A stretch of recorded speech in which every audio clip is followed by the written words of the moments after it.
Sud Radio, le 10h midi, mettez-vous d'accord, Valérie Expert.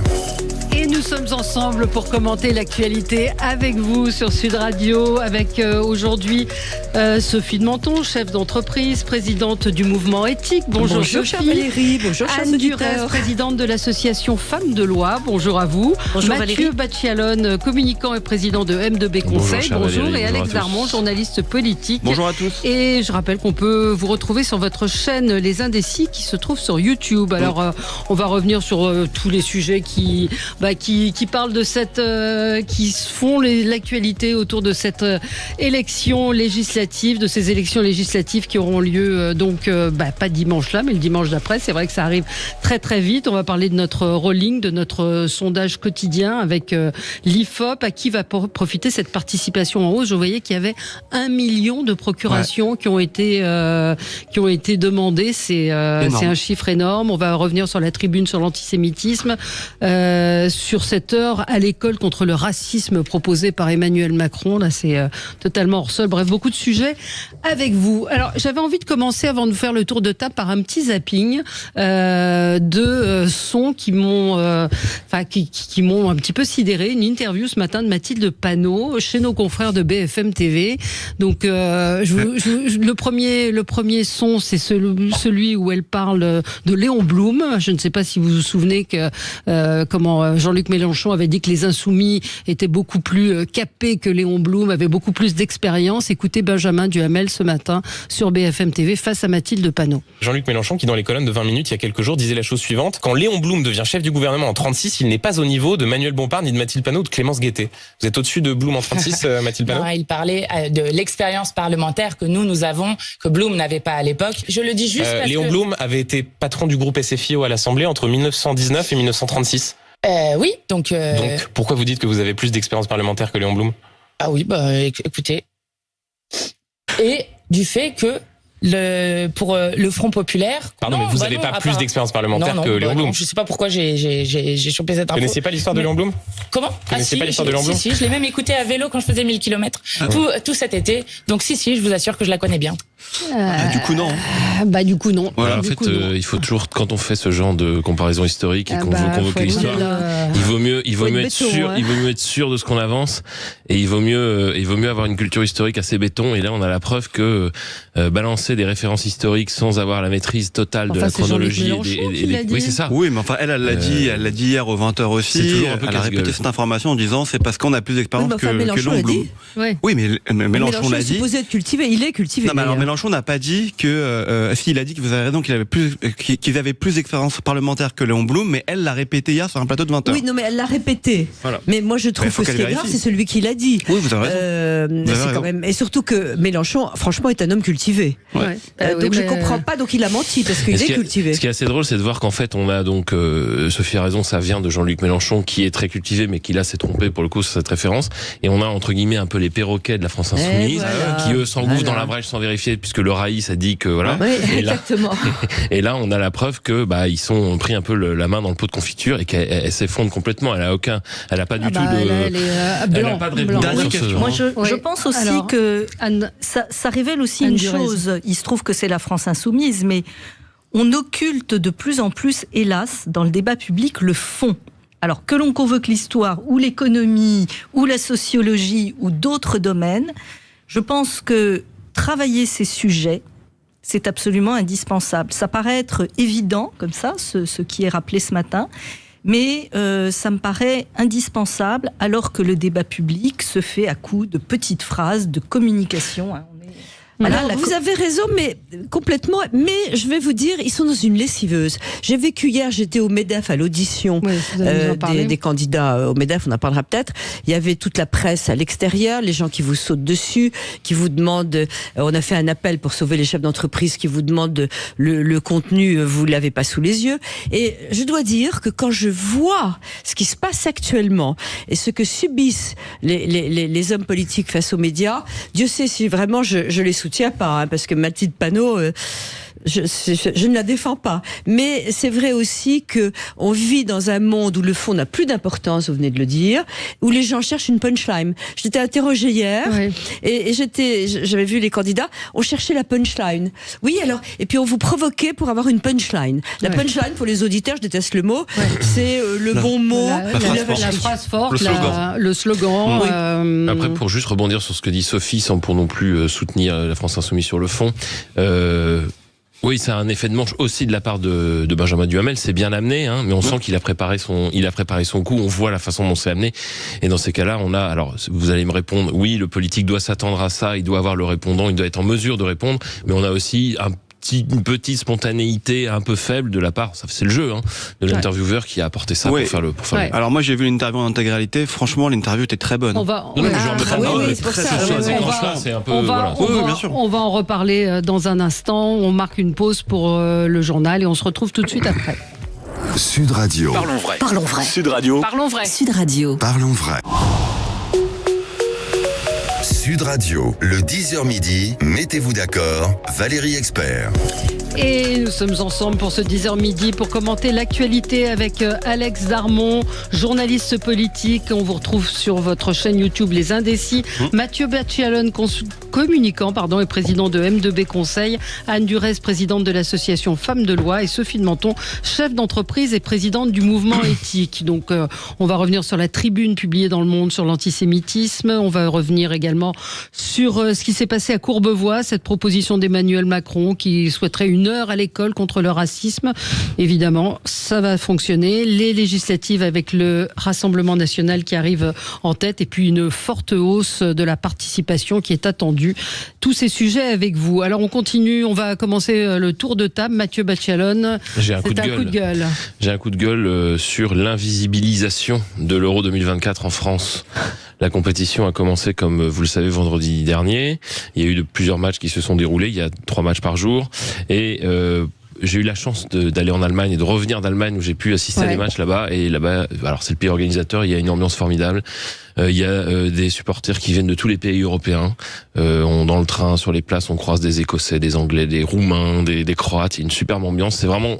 On a beaucoup parlé d'Europe lors des élections européennes. Je dis pas que le foot peut tout régler, mais là, il y a une vraie fraternisation via le foot. Très bonne ambiance, il y a absolument quasiment aucun débordement. Et en France, on revient et on se rend compte que, alors c'est sûr que le contexte politique, quand même, le contexte politique n'a pas aidé, mais voilà, la dissolution nous a ôté, nous a volé notre euro. Et alors, mais ce que je voulais dire, c'est que évidemment, le contexte politique n'aide pas.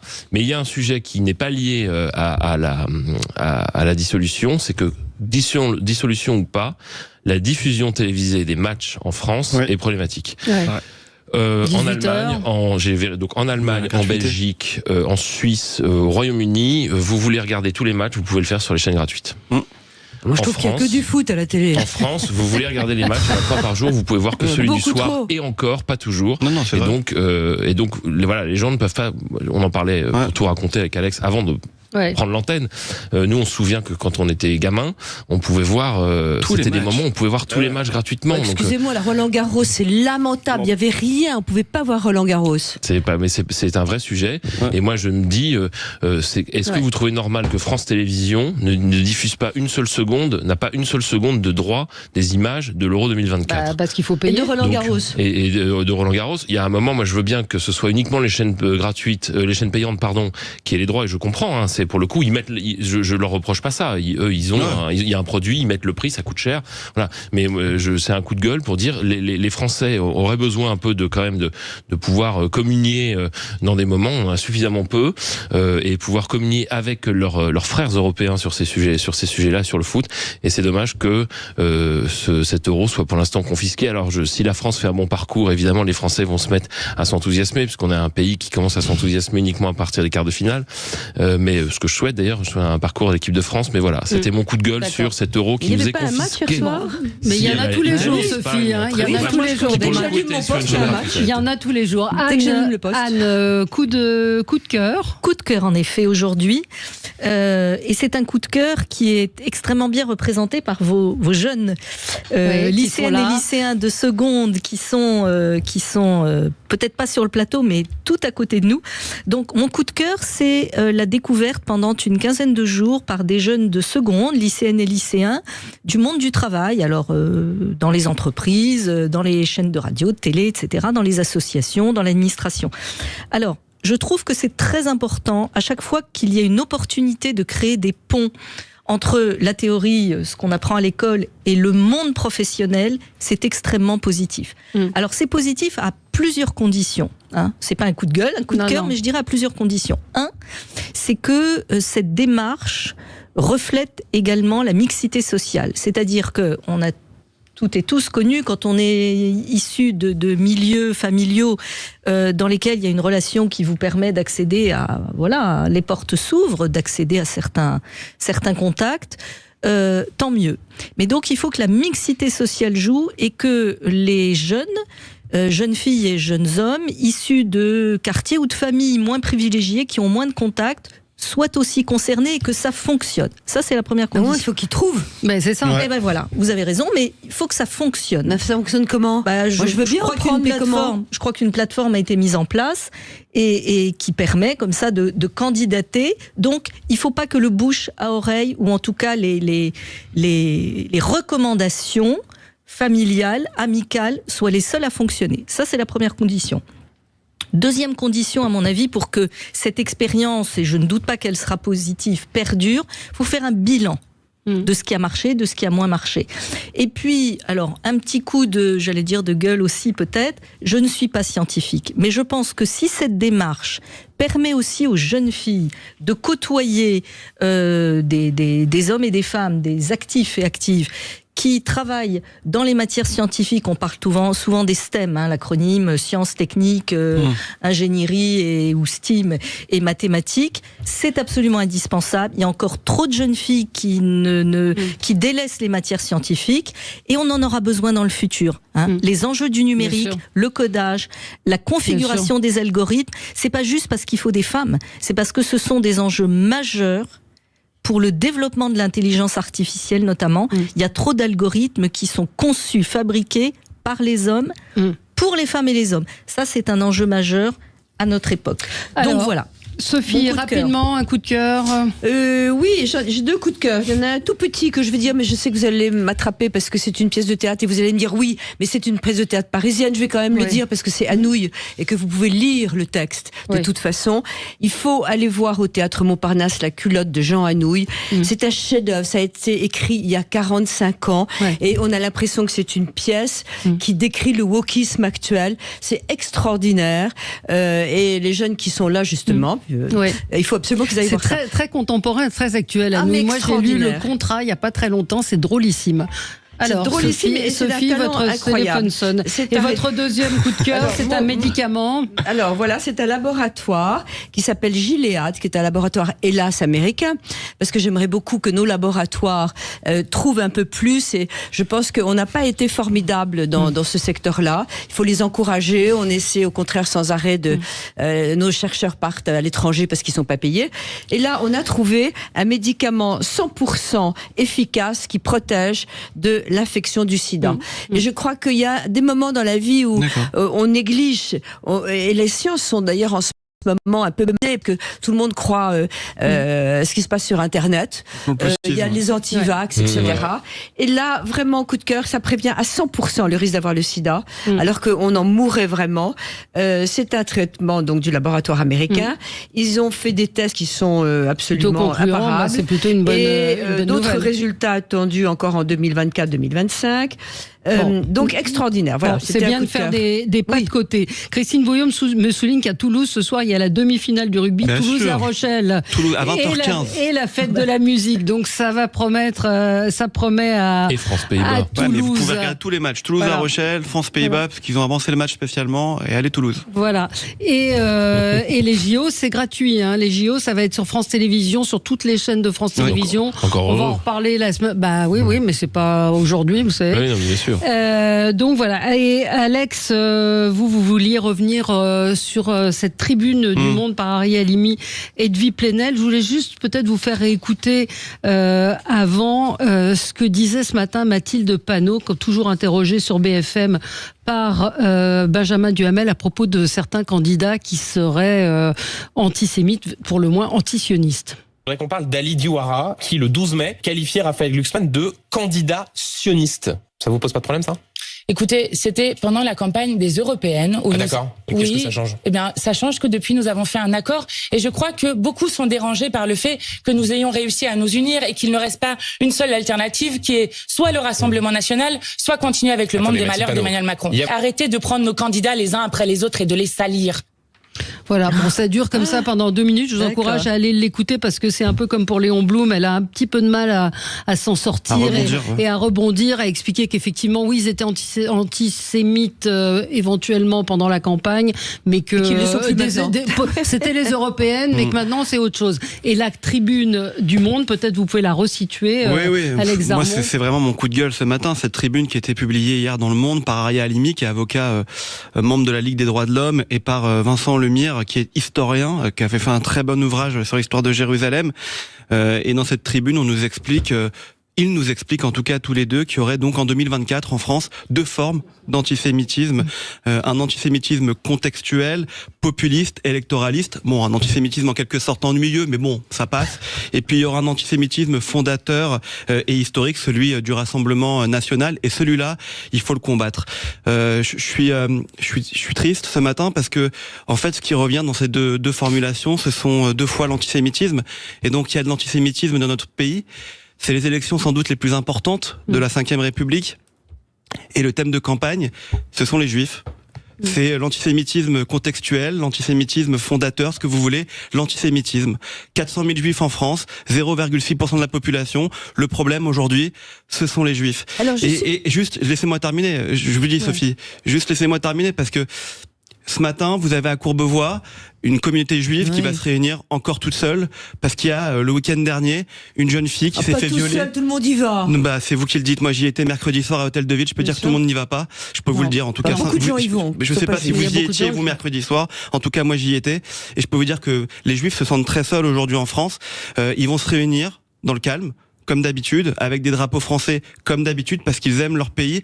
Comme ils se sont réunis en 2006 pour soutenir Ilan Halimi et sa famille, pour s'en rappeler, comme ils se sont réunis en 2012 pour se rappeler d'Arié, Myriam, Jonathan Sandler, comme ils se sont réunis en 2015 pour se rappeler des gens qui ont été assassinés à l'Hypercacher, comme ils se sont réunis en 2017 pour se souvenir de Sarah Halimi, comme ils se sont réunis en 2018, je suis désolé, hein, c'est long, mais je veux le dire, pour soutenir Madame Knoll, comme ils se sont réunis en novembre dernier pour soutenir ces 42 Français tués parce que juifs lors d'un pogrom en Israël, et comme ils se sont donc réunis ce matin, ils vont se réunir ce matin à Courbevoie.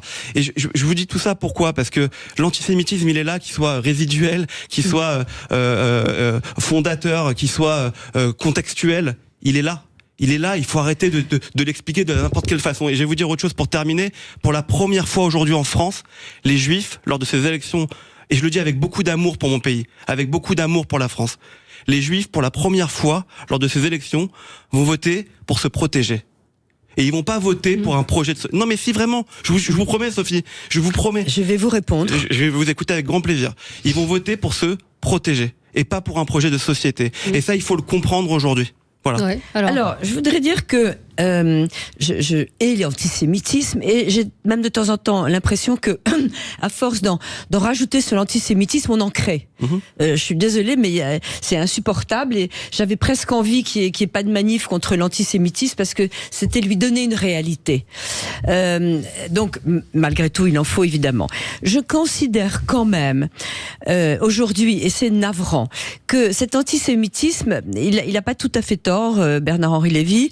Il y a un contexte politique qui en rajoute sur une véritable guerre. C'est-à-dire que, par exemple, les jeunes, et je suis effondrée, ils vont aller voter, et les jeunes, c'est incroyable, les moins de 25 ans, ils vont aller voter pour soutenir Gaza. Pas tous. Non, Sophie, les sondages disent l'inverse. Les sondages disent que les 18-25 ans vont voter Rassemblement National. Alors moi, j'ai pas le même sondage. Écoutez Frédéric Dabi, il vous dit très clairement que j'en ai un ce matin qui n'est pas plus réjouissant d'ailleurs. C'est pas plus réjouissant de toute façon. Mais moi, j'en ai autour de moi, etc. Mais d'ailleurs, on a bien vu ce qui s'est passé à Sciences Po, etc. Donc, il y a quand même un vrai phénomène chez les jeunes. Et chez les jeunes, j'espère et je crois que c'est pas forcément de l'antisémitisme, c'est du pro-Gaza, ce qui n'est pas forcément mieux parce que c'est le Hamas qui a derrière, mais il faut pas mettre à part et mélanger ce contexte politique effondrant. Donc vous êtes d'accord avec la tribune d'hier? Vous êtes d'accord avec la tribune? D'accord avec la tribune. Mais non, mais on peut pas dire qu'il y a un antisémitisme d'atmosphère. Non, mais c'est cette jeune fille, elle a été violée parce qu'elle est juive. Un antisémitisme d'atmosphère, j'aurais dit qu'il y a une guerre qui est en train de raviver. Mais c'est comme il y a les Russes, les Ukrainiens, etc. C'est en train de raviver. J'espère que d'ailleurs c'est le contexte politique qui ravive ça et que ce n'est pas la bête noire qui ressurgit. Et je crois pas, en tout cas, auprès des jeunes, que ce soit le cas. On marque une pause et puis vous pourrez réagir évidemment sur ce sujet important. À tout de suite. Sud Radio, le 10h midi, mettez-vous d'accord, Valérie Expert. Avec vous sur Sud Radio jusqu'à midi. Et donc, je voulais vous faire réagir effectivement au coup de gueule d'Alex Darmon sur cette tribune d'Ariel Halimi et Vincent Lemire. Ariel Halimi qui était sur Sud Radio ce matin. Je vous encourage à aller écouter. Il était face à Ariel... Benjamin. Ariel Veil, absolument. L'antisémitisme de gauche connaît une résurgence incontestable, mais il est instrumentalisé pour décrédibiliser le nouveau Front populaire. Voilà en substance ce que dit cette tribune, qu'il y a eu effectivement que en gros c'était pendant la campagne et qu'on ne peut absolument pas comparer. Voilà, et qu'on ne peut pas comparer un antisémitisme de droite à un antisémitisme de gauche. Surtout que le RN, excusez-moi, ils sont plus antisémites. On va faire passer ça me fait penser, vous connaissez le sketch des inconnus sur il y a les bons chasseurs et les mauvais chasseurs. C'est un peu ça, il y a les bons, enfin, j'extrapole, il y a l'antisémitisme respectable et l'antisémitisme inexplicable. Et moi, je veux revenir sur la sortie d'Alex, c'est quand même assez, on est dans le plateau, c'est quand même assez émouvant ce qu'il dit, c'est assez touchant ce qu'il nous dit, ce cri de... sur ce que vivent nos compatriotes juifs qui n'ont rien demandé, qui se retrouvent malgré eux au sein de l'actualité, qui la plupart ont d'ailleurs peut-être un avis ou pas sur ce qui se passe à Gaza, parce qu'il faut arrêter d'essentialiser les juifs comme étant un bloc monolithique qui aurait un avis sur la question. Ça c'est quand même ce qui a été fait d'ailleurs en les appelant les sionistes. Et oui, c'est assez grave ce qui se passe, et de se dire que il y en a quand même quelques-uns qui vont voter par réflexe de survie et pas pour... c'est quand même une capitulation de la République d'en arriver là. J'ose espérer que on va un peu se ressaisir et quand même se rendre compte de ce qui se passe et permettre à tous de pouvoir retrouver un débat démocratique apaisé, constructif et républicain. Ouais, je suis optimiste, mais j'avais une question à vous poser. On peut laisser parler Anne d'abord. Oui. Chacun son tour. Merci. Anne Durette. Oui, c'est vrai que moi aussi je suis touchée par ce que vous venez de dire, votre coup de colère, votre coup de gueule, auquel je souscris totalement. La lutte contre l'antisémitisme ne doit souffrir aucune réserve, aucune compromission. Et quand on voit comment le Front populaire, le nouveau Front populaire, c'est constitué, on nous parle d'alliance entre, je n'ose dire, la carpe et le lapin. Là, je suis choquée.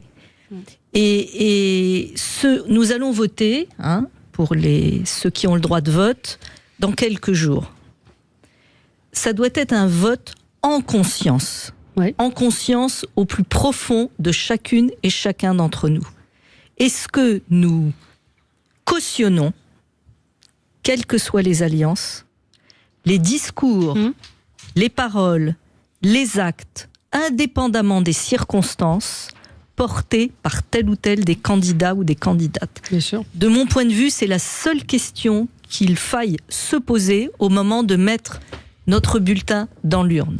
Est-ce que par notre vote, nous cautionnons l'antisémitisme et tout acte, parole violente qui sépare les citoyens dans la République ou pas?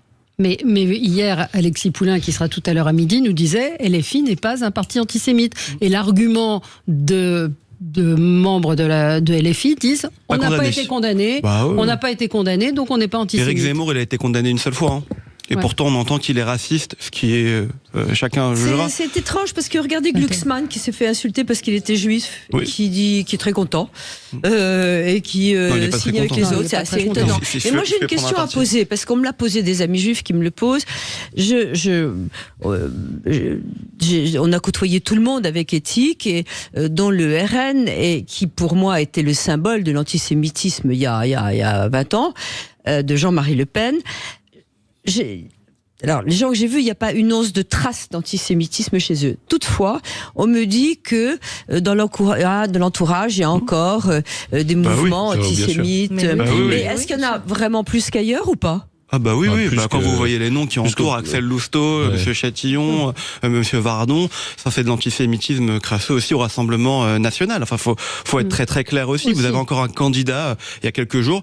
La seule remarque qu'on pourrait faire et entre guillemets le point qu'on pourrait donner au Rassemblement national, c'est que quand il y a une trace d'antisémitisme, ils s'en désolidarisent et ils veulent faire le ménage. Mais n'empêche qu'ils restent autour d'eux. Un meeting de Bardella il y a quelques temps, je sais plus, dans le Nord, je crois, pendant les européennes, et il y avait eu des reportages qui avaient été faits. Alors tout le public est pas bien évidemment raciste et antisémite, mais il y avait quand même quelques restes des anciens militants avec des tatouages un peu ambigus sur la Seconde Guerre mondiale, sur des t-shirts un petit peu étonnants. Et pardon, ça on le trouve pas, que ce soit au Parti socialiste, à Renaissance ou au LR. On le trouve dans le Front populaire. On le trouve dans le Front populaire, mais alors moi je veux pas défendre la France insoumise. Je pense qu'il y a effectivement des antisémites à la France insoumise. Il y a un discours extrêmement ambigu. Mais ça ne fait pas, je pense, de la France insoumise un parti essentiellement antisémite dans son ensemble. Ce que je reproche à la France insoumise, ce que je reproche au nouveau Front populaire, c'est de s'accommoder du compagnonnage de personnes qui sont pour le coup infréquentables. Mais moi, j'ai assisté à une discussion très intéressante entre deux personnalités fondamentalement de gauche, fondamentalement laïques. L'une disait, c'était une femme, disait, moi, je voterai pour un candidat socialiste faisant partie du front de gauche si ça se présente. Et celui qui était en face, qui est un avocat assez connu, disait « Je ne peux pas voter, même pour un socialiste du front de gauche. » Si, je comprends. Ce n'est pas possible. Je ne peux pas parce que par voter, capillarité, parce que par capillarité, vous allez avoir des ministres LFI en votant pour le front de gauche. Donc c'était cet argument et c'était très intéressant parce que c'est des gens qui sont toujours d'accord et qui pour la première fois avaient une vraie dissidence. Je voudrais juste répondre à Sophie de Menton sur le fait que vous n'auriez pas voulu avoir de manifestations contre l'antisémitisme. Non, j'ai nuancé. Non, mais moi, je suis pareil que vous. Oui. J'aurais adoré qu'il n'y en ait pas. J'aurais adoré qu'il n'y en ait pas des manifestations contre l'antisémitisme. Mais il faut arrêter avec ce cliché de dire que les juifs adorent se victimiser. C'est pas vrai. En 2023, non mais pas vous, mais en général, en 2023, 436 actes antisémites. En 2023, 1676.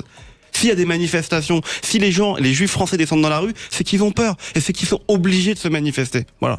Je suis d'accord. Et il ne faut pas oublier que Israël est un pays qui veut être flingué par tous les pays aux alentours. Qui veut être flingué. Je dis qu'il veut être supprimé de la carte. Et ça, il ne faut pas l'oublier. Donc je comprends qu'on se batte. On se suit. On se retrouve dans un instant. Sud Radio, le 10h midi, mettez-vous d'accord.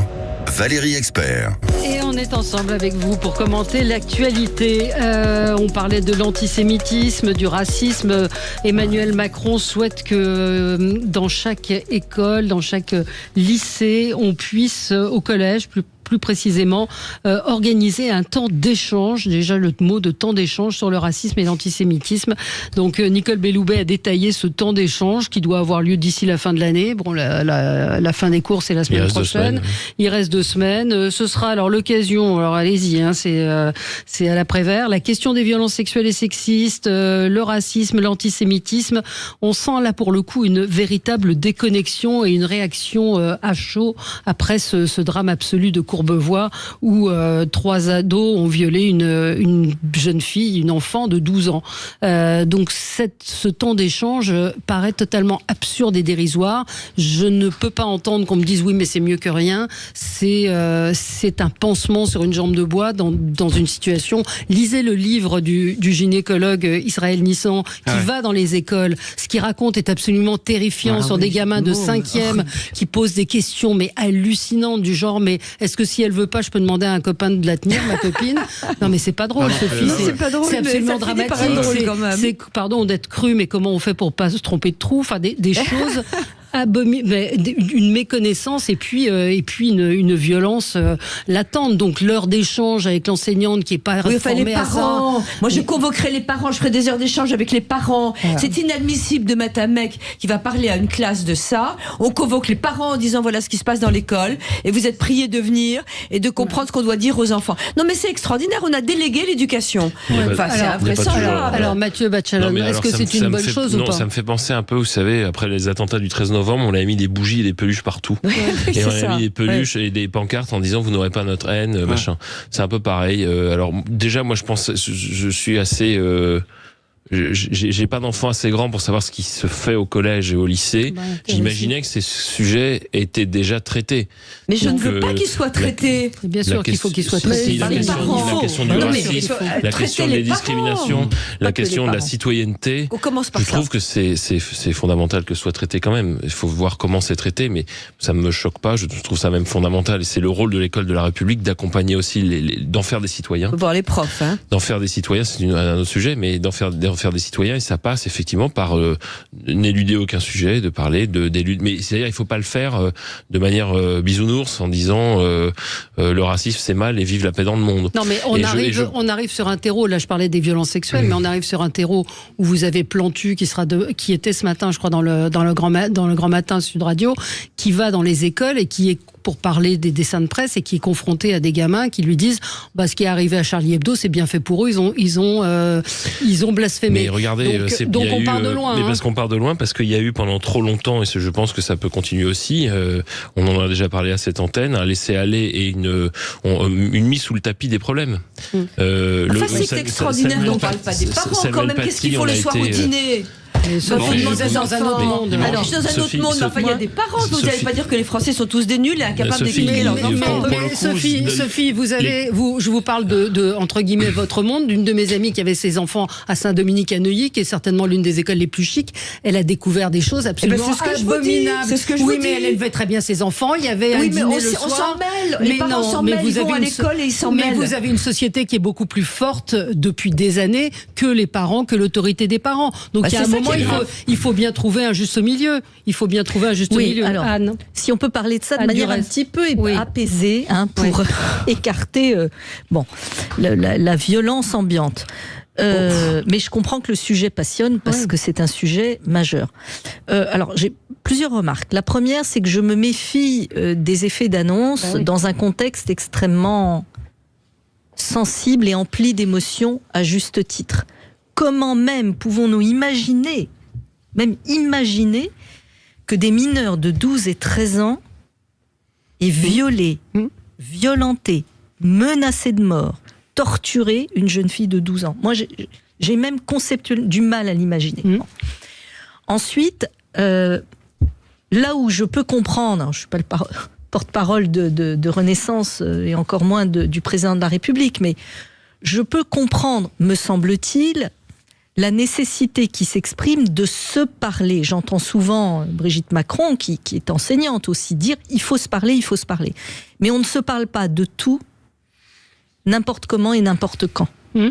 C'est-à-dire que ces sujets qui sont majeurs, de la vie ensemble, du respect de l'autre, du respect du consentement, en l'occurrence. Mais ça, ce sont des grands... Et je pense que ça, les enseignants n'attendent pas le 30 juin ou le 28 juin pour en parler. Donc, bien sûr qu'il faut en parler. Alors, j'entends ce que vous dites, Sophie de Menton. Oui, les parents ont un rôle majeur à jouer. Comment imaginer que des jeunes de 12 ans et 13 ans qui aient commis ces actes abjects,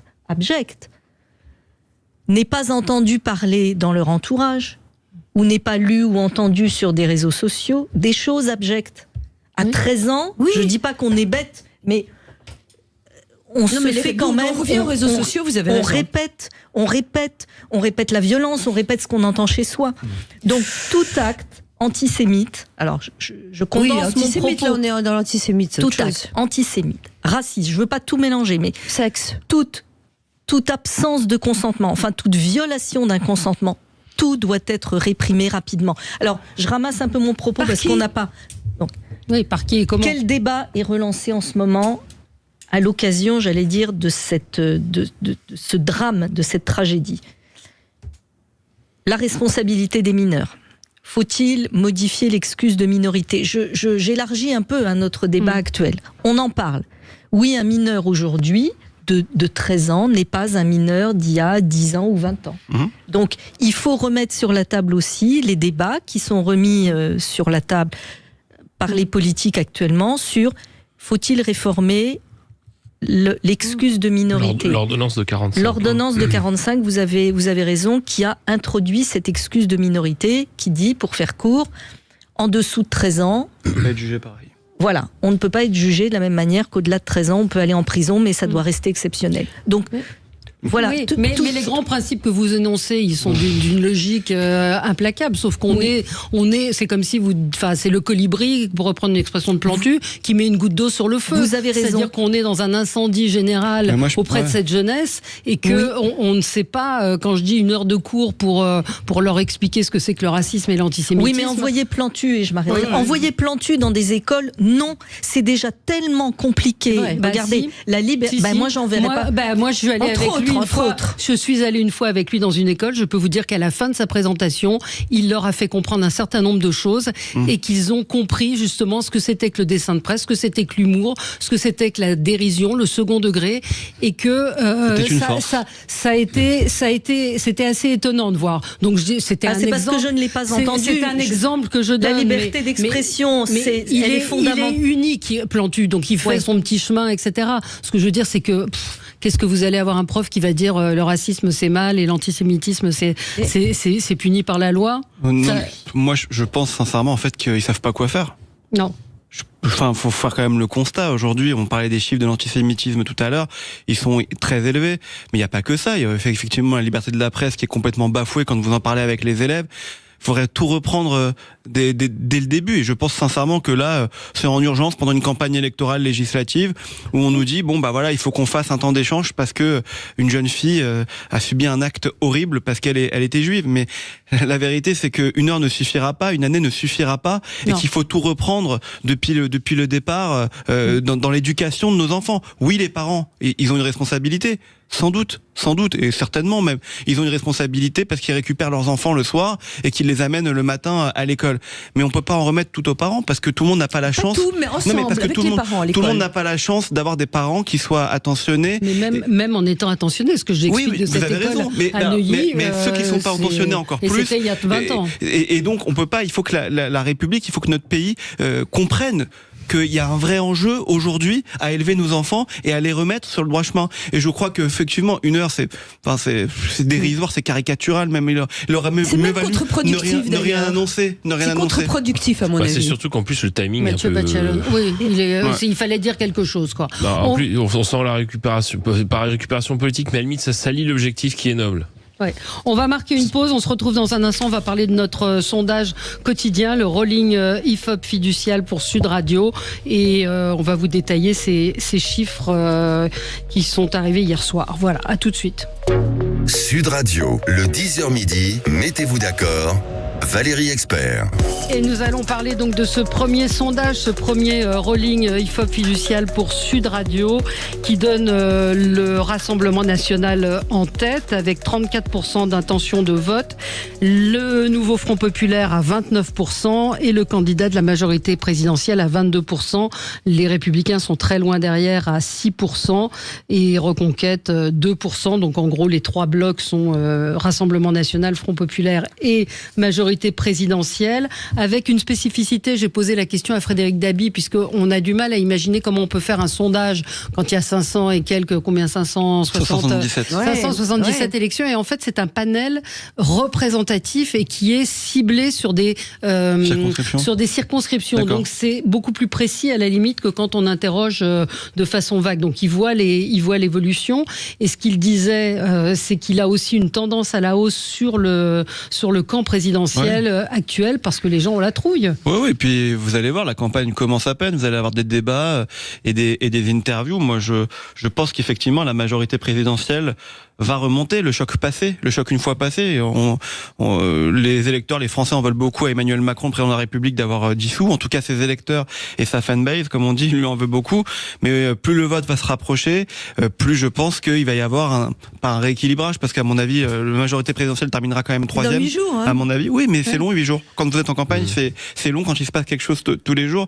Et après, il faudra voir aussi l'impact du vote, parce que la participation va être massive. Vous le disiez en début d'émission, Valérie, 1 million de procurations, c'est énorme. Et on attend une participation à hauteur de 65% pour une élection législative, c'est énorme aussi.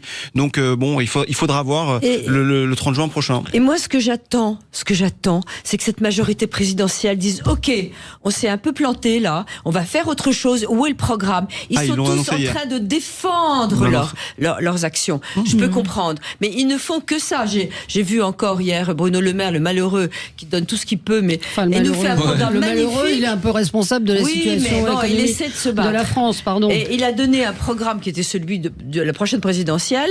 Il n'y en a pas un qui reconnaît qu'il a été insuffisant sur un point, ni la sécurité, ni l'économie, ni donner trop d'argent, ni ne pas réformer. Mais j'attends, ils ont 8 jours. Alors, qui disent, OK, moi j'attends, qui disent, écoutez, oui, là on n'a pas été bon, on refait un programme, là on recommencera pas comme ça. Quand on écoute les promesses sont celles... oui, mais ils promettent rien. Bah si, ils promettent. Je pense que la théorie d'Alex, que le camp présidentiel va remonter, je suis d'accord, je pense pas que ça remonte d'énormément, ça va remonter un peu, à une condition, c'est qu'Emmanuel Macron ne fasse pas une déclaration tous les jours. Voilà. Et il y a beaucoup de candidats sur le terrain qui déjà lui en veulent parce qu'ils n'ont pas compris cette dissolution, et en plus ils sont les premiers à subir les conséquences de cet acte, et qui disent qu'eux ils essaient de faire campagne. Et d'ailleurs vous avez vu qu'ils mettent beaucoup en avant souvent Gabriel Attal sur leurs affiches, qu'ils aiment avoir Attal, ou ceux qui sont Horizon aiment avoir Édouard Philippe qui vient les soutenir dans leur circonscription. Mais aujourd'hui, la référence au président de la République, à Emmanuel Macron, ça me nuise de plus en plus dans le camp de la majorité, et les candidats sur le terrain n'ont pas envie qu'effectivement il leur fasse perdre des points en faisant des déclarations à l'emporte-pièce, avec ce côté un peu joueur de poker qui a permis joueur de poker ou pompier pyromane, ça dépend de l'état dans lequel il est en fonction de ses déclarations. Et je pense qu'ils pourront remonter s'ils mettent plus en avant, et si on voit Gabriel Attal plus qu'on ne voit Emmanuel Macron. Alors c'est ce qu'ils sont en train de faire. Oui, c'est vrai. Mais oui, enfin, ce qu'ils sont en train de faire, mais le président de la République, pour le faire taire, c'est pas non plus. Il peut débarquer. Alors, les sondages, alors les sondeurs peuvent se tromper, mais ils ont quand même visé juste. Voilà, ils ont visé juste pour les européennes. Ce qu'on constate en effet, c'est que Gabriel Attal est mis en avant, et il se met en avant d'une manière assez habile, je dirais, puisqu'il dit de plus en plus, vous votez pour un Premier ministre. C'est assez astucieux, parce que du côté du Rassemblement national et de l'extrême droite, on met en avant Jordan Bardella. Bon. C'est compréhensible. Pour autant, on a tous entendu que M. Bardella avait dit « Ah, moi, si je n'ai pas la majorité absolue, je ne serai pas le collaborateur du président de la République. » Dont acte.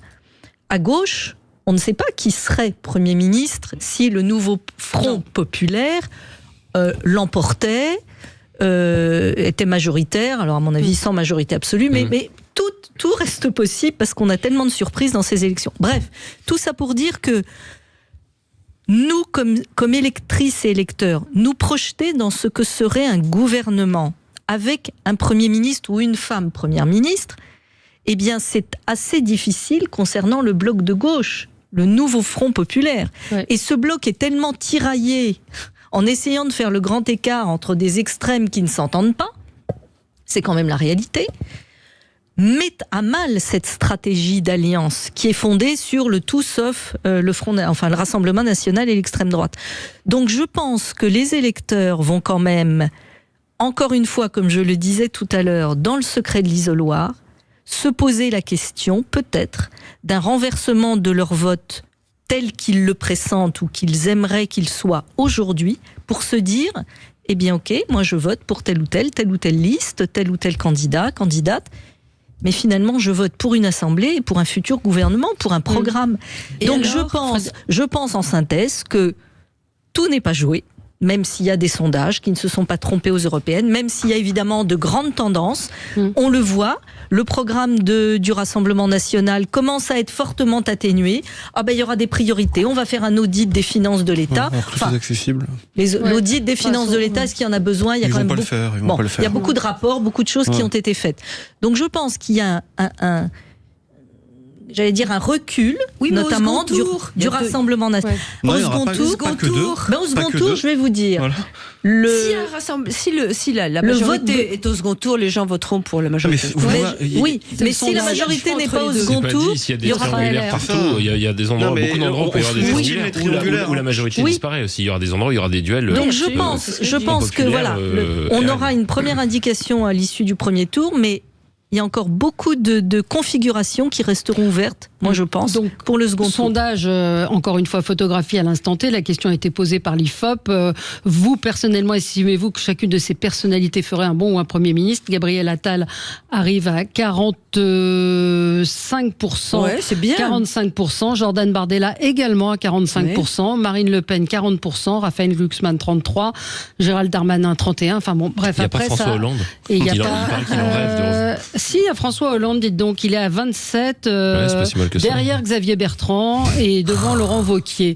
Il n'y a pas de femme, tiens, d'ailleurs. Non, si, Marine Le Pen. Et la question a été posée également sur les souhaits de victoire. Les souhaits de victoire, Front Populaire, 29%, Horizon, 22%, Rassemblement National, 38%. Donc c'est quand même la tendance, ce que dit Frédéric Dabi, elle est au rejet du président de la République, ce qu'évoquait Mathieu Bachelon, et à une volonté de Il faudrait mettre... que le Premier ministre, le Premier ministre actuel fasse une vraie campagne. Mais il l'a fait.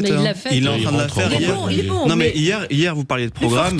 Hier, moi, le reproche que j'ai à leur faire, c'est qu'ils annoncent un programme hier, la majorité, alors qu'ils ont été au pouvoir pendant 7 ans. Et qu'ils l'ont pas fait. Non, mais hier, c'est le seul parti aujourd'hui des 3 qui vous annonce un programme qui est clair. Le Front Populaire nous annonce qu'ils sont. Je vais vous le dire, si vous voulez, c'est très clair. C'est trouvable sur les réseaux sociaux. Les fauteuils ronds remboursables, la mutuelle à 1 euro, les 14 réacteurs nucléaires, et j'en passe. Je crois qu'il y a 12 mesures qu'ils ont proposées. Et quand le Front Populaire, le nouveau Front Populaire en même temps vous dit que ce matin qu'ils sont en train de chiffrer leur programme, ça veut dire que c'est normal, remarque, parce qu'ils se sont alignés et rassemblés et qu'ils doivent chiffrer et s'aligner sur les propositions des uns et des autres. Ils reviennent sur ce qu'ils avaient dit. Non, c'est le Rassemblement National qui revient. Oui, qui revient. Et le Rassemblement National revient sur ce qu'il a dit et sur ses propos, ses propositions. Donc, en vérité, s'il y a un inversement, si en tout cas la majorité remonte un petit peu, c'est parce que effectivement, astucieusement, Gabriel Attal fait tourner la campagne autour de lui, autour de ses propositions, et surtout, je trouve que moi, il tape président tous. n'est pas ravi. Mais il tape tous sur le président de la République, tous. Gabriel Attal, en n'en parlant pas, tape sur le président de la République. Hier, Édouard Philippe tape ouvertement, disant qu'il a tué sa majorité présidentielle. Ce qui est pas très lisible, par contre. Je trouve ce qui est pas très lisible et ce qui est pas forcément très responsable de la. Enfin, Édouard Philippe, il a peut-être raison sur le fond, mais moi je trouve qu'on fait pas ça maintenant. C'est pas ça maintenant. Ils règlent leur compte dans 2 semaines. C'est quand même le 8 juillet qui commence à ouvrir le front. Et il y a des endroits, j'ai regardé quelques circonscriptions, c'est pas très lisible dans le camp de la majorité. Il y a un candidat qui va être Horizon, il y a un candidat qui est anciennement République en marche, qui est quand même en face. Chez LR, c'est pas lisible non plus. Non, chez LR, c'est pas lisible non plus. Chez LR, c'est pas lisible non plus. C'est pour ça que je me dis, pour faire les sondages, ça doit être quand même assez compliqué. On voit, parce que quand on regarde circo par circo, il y a, vous savez, la préfecture qui met divers centres, machin, tout. C'est un foutoir. Pour un sondeur, j'imagine que déjà c'est compliqué, mais ça doit être à s'arracher les cheveux pour voir les subtilités en fonction des circonscriptions sur les forces en présence. C'est très complexe, et effectivement, j'ai regardé aussi, moi, dans ma circonscription, il y a des choses. Oui, il y en a 15 dans ma circonscription, 15. Mais je crois aussi qu'on oublie une chose, si vous permettez, rapidement, c'est que le président nomme le Premier ministre. Et qu'on n'est pas à l'abri d'un choix qui serait un choix, je dirais pas incongru, mais surprenant. Pas de voter Mélenchon quand même, je pense. Non, mais un choix surprenant. On commence à parler depuis quelques jours d'un gouvernement éventuellement de technocrates. À mon avis, j'ai vu ça. Si la meilleure réponse aux aspirations et aux colères des Français, c'est un gouvernement de techno et spécialistes. J'ai vu passer ça. Mais la société est tellement fracturée. L'Assemblée, regardez, les 2 blocs. Regardez, on parlait des sondages. Il y a 2 blocs quand même qui prennent le pas sur le reste. Ces 2 blocs-là, qui se dégagent au sein d'eux, qui soient suffisamment fédérateurs ou rassembleurs pour l'emporter. on ne sait pas très bien. Donc, il faudra quand même une première ministre ou un premier ministre qui soit un minimum rassembleur et pas trop clivant pour arriver à fédérer, ne serait-ce que pendant un an, ou sinon le pays sera bloqué. Mais l'Assemblée nationale, elle est terrifiante. Mais qui va voter le budget? Parce que le budget, il devrait être voté à la rentrée. Il faudra bien le voter. Ce premier acte-là, on ne pourra pas y échapper. C'est bien Donc il faudra quand même un Premier ministre ou une figure qui se dégage pour être rassembleur. Et il prendra quelqu'un qui l'obéit, Macron, c'est certain. La grande difficulté qu'en France, nous n'avons pas, contrairement à d'autres pays, notamment en démocratie parlementaire, la culture de la coalition. Complètement. En Allemagne, il peut y avoir cette situation où le soir de l'élection, on ne sait pas qui a gagné réellement, on ne sait pas comment ça va se passer. Ensuite, il y a une semaine, 10 jours de négociations, il y a des alliances après. En France, on l'a jamais fait, puisque le fait présidentiel aujourd'hui. On a le trop populaire. Mais pour le coup, on va peut-être être amené, on va voir, ça va être les semaines qui vont arriver vont être passionnantes dans sens où on va peut-être arriver à un Big Bang institutionnel où il va falloir trouver des coalitions pour faire fonctionner un petit peu la machine. Et des coalitions d'idées, des coalitions sérieuses. À suivre suite au prochain épisode. Dans un instant, c'est Alexis Poulain qui sera avec vous. Très bon week-end, à lundi. Sud Radio. Sud Radio. Parlons vrai. Parlons vrai. Sud Radio. Parlons vrai.